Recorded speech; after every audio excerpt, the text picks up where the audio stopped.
Mesdames et messieurs, bonsoir, bienvenue dans la chaîne de Keila Lucci. Aujourd'hui, je vais commencer par vous raconter l'histoire du crash ovni aux chutes de Niagara en 1992.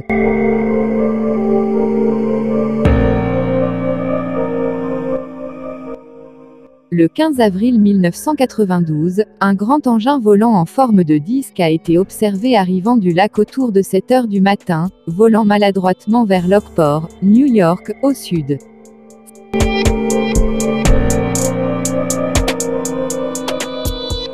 C'est un ancien professeur de Temple University à Buffalo qui a rapporté cette histoire concernant les ovnis qui sont fréquemment aperçus au-dessus du lac Ontario aux USA.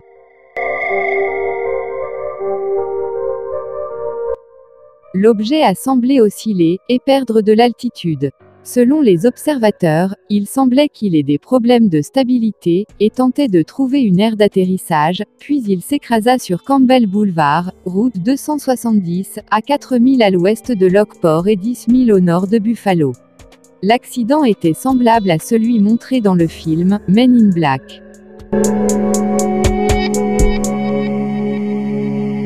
Alors qu'il s'écrasait, il est parvenu à éviter de heurter les voitures sur la route. Les conducteurs ont arrêté leur voiture pour examiner l'OVNI et attendre que la police arrive. L'OVNI avait environ 30 mètres de diamètre et 8 mètres de haut.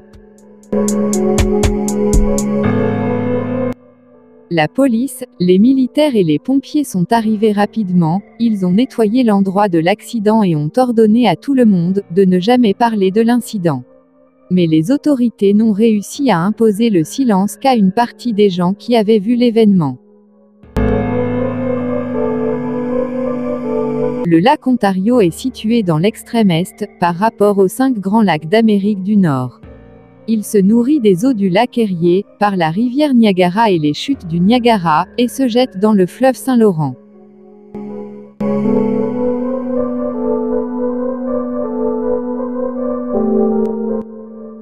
La deuxième histoire s'est déroulée également aux chutes de Niagara.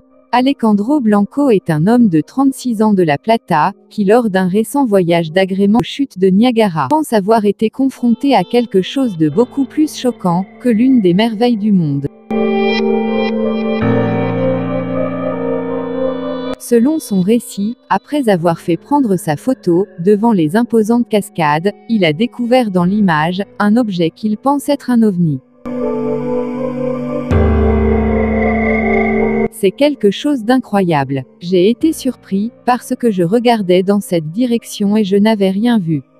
Je me suis retourné pour qu'une fille prenne ma photo et puis j'ai trouvé ça, qui pour moi est une soucoupe volante, a-t-il expliqué à ce journal.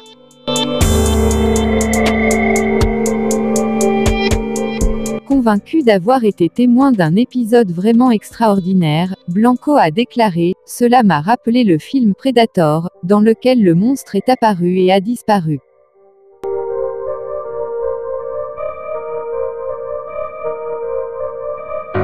L'homme, qui jusqu'à il y a quelque temps travaillait comme éboueur et avait pris sa retraite prématurément en raison de problèmes physiques, a expliqué qu'il s'était rendu avec sa mère à Mission pour un voyage touristique typique.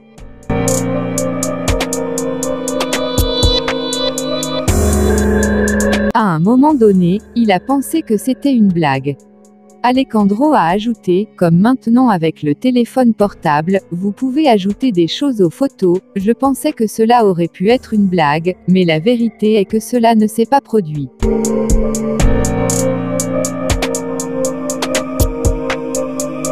C'est un grand mystère, a-t-il déclaré.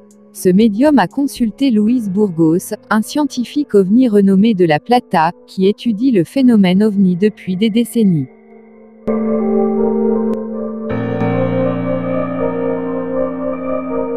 Après avoir analysé la photo en utilisant différentes techniques de filtrage d'images, il a assuré qu'elle ne correspondrait pas à ce que l'on appelle communément une soucoupe volante.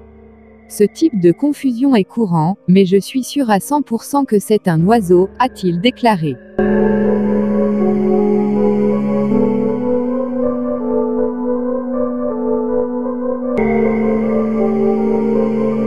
Un signalement a eu lieu en janvier 2013.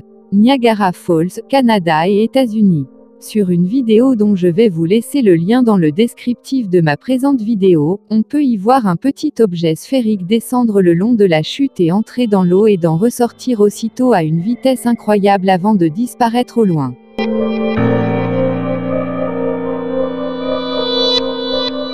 Maintenant nous quittons le Canada et nous atterrissons aux États-Unis.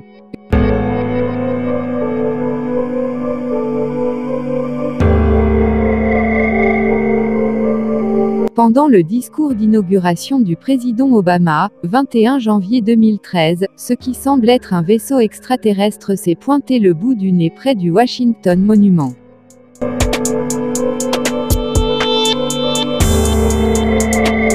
Ce n'est pas la première fois qu'un ovni apparaît autour du président Obama, en fait, c'est la 4e fois. La première fois, fut le 1er novembre 2008 à Pueblo, au Colorado, quand il était sur scène pour sa campagne. Alors qu'il était filmé par MSNBC, un ovni gris est passé rapidement.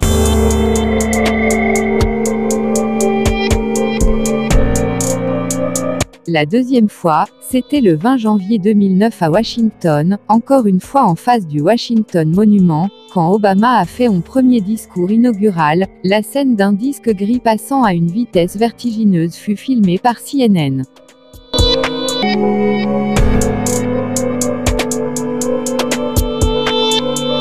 La troisième observation s'est déroulée le 9 décembre 2009 en Norvège quand il a reçu le prix Nobel de la paix, pour ses efforts extraordinaires afin de renforcer la diplomatie internationale et la coopération entre les peuples.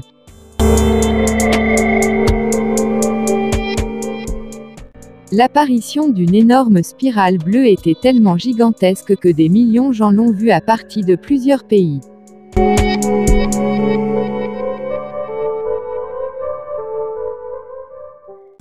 Le 1er décembre 2020, Aaron Fez a écrit dans New York Post que Barack Obama connaît la vérité sur les extraterrestres et les fichiers du gouvernement sur les ovnis.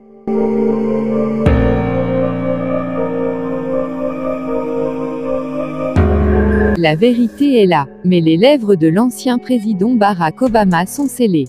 Le 44e commandant en chef a confirmé lors d'un entretien le 30 novembre 2020, avec l'animateur de Late Show, Stephen Colbert, qu'il recherchait des informations classifiées sur les extraterrestres pendant son séjour dans le bureau ovale, mais a refusé de divulguer ce qu'il avait appris.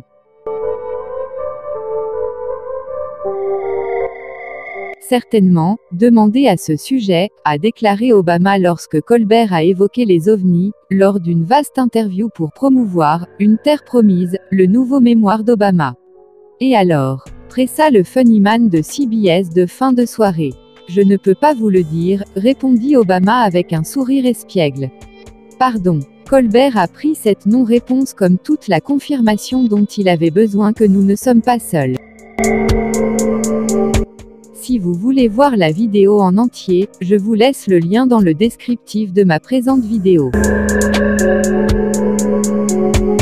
Steven Jambo a publié sur France 24, le 29 novembre 2017, que Barack Obama a le don de diffuser des messages d'espoir et de changement avec une pointe d'humour.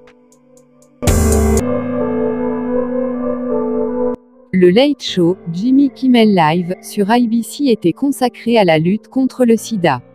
Et l'ancien président des États-Unis s'est adressé à la nation américaine pour parler du virus. Barack Obama a souligné le fait qu'il y avait des raisons d'espérer. Depuis le pic du virus, les décès liés au sida ont été réduits de moitié, a-t-il rappelé. Il a également tenté de motiver les gens à rejoindre la lutte en leur promettant l'autorisation de piloter Air Force One, et en proposant de partager des dossiers classifiés sur les extraterrestres, qui sont sur son bureau en ce moment même. Malheureusement, plus rien de tout cela n'est en son pouvoir, mais c'est l'intention qui compte.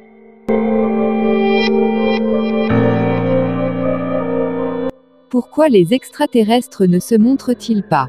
Les exoplanètes sont-elles habitées? Il pourrait y avoir 100 milliards de planètes simplement dans notre galaxie. Très dur d'imaginer qu'aucune ne puisse abriter la vie. Il est possible que les extraterrestres utilisent des modes de communication que nous ne connaissons pas encore, et qui sont impossibles à décoder. Le célèbre astrophysicien britannique Stephen Hawking, décédé aujourd'hui des suites d'une grave maladie, en était sûr. La vie existe ailleurs, et nous en aurons la preuve d'ici la fin du siècle. En 1996, des chercheurs de la NASA annonçaient la découverte de bactéries fossiles dans une météorite provenant de Mars. Quand saurons-nous la vérité sur les ovnis?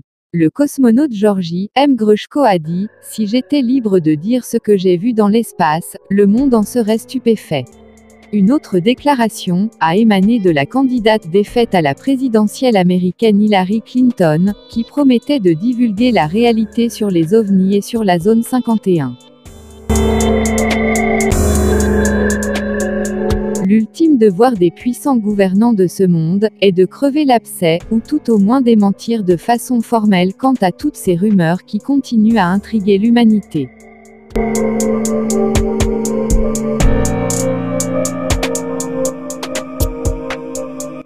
Merci pour votre fidélité, je vous dis au revoir et à bientôt avec d'autres histoires paranormales avec Kayla Lucci.